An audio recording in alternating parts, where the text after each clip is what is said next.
মুসলিম ধর্মাবলম্বীদের সবচেয়ে গুরুত্বপূর্ণ মাস রমজান। বছর ঘুরে আবারও আসছে সিয়াম সাধনার এই মাস। অনেকেই জানেন না মাহে রমজানের এই রোজা কখন, কেন, কিভাবে ফরজ করা হয়েছে। রোজা ফরজ হওয়ার কারণ অনুসন্ধান করতে গিয়ে জানা গেছে, ইসলামের অনেক ফরজ ও ওয়াজিব কাজ এসেছে কোনো না কোনো নবী, রাসূল বা তাদের পরিবারের আলোচিত ঘটনাকে কেন্দ্র করে। তাদের শরণার্থে উম্মতদের জন্য অপরিহার্য করা হয়েছে। রমজান মাসে বেশ কিছুদিন হযরত মুহাম্মদ সাল্লাল্লাহু আলাইহি ওয়াসাল্লাম হেরা পর্বতের গুহায় আল্লাহর ধ্যানে নিমগ্ন ছিলেন। দিনের বেলায় পানাহার করতেন না, আর রাতে আল্লাহর জিকিরে মশগুল থাকতেন। তার এই ইবাদত বন্দেগী আল্লাহর কাছে এত পছন্দনীয় হয় যে ওই ইবাদতে কাটানো দিনগুলো স্মরণীয় করে রাখতে রাসূলের উম্মতদের ওপর রমজান মাসের রোজা ফরজ করে দেওয়া হয়।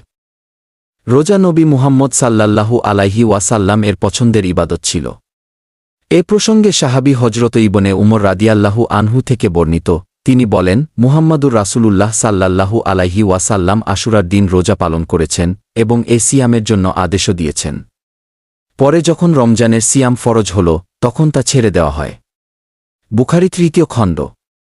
এই প্রসঙ্গে আল্লাহ তাআলা সূরা বাকারার ১৮৩ নম্বর আয়াতে বলেছেন, হে মুমিনগণ, তোমাদের জন্য রোজার বিধান দেওয়া হল, যেমন বিধান তোমাদের পূর্ববর্তীগণকে দেওয়া হয়েছিল, যাতে করে তোমরা তাকওয়া বা আল্লাহ ভীরুতা অবলম্বন করতে পারো।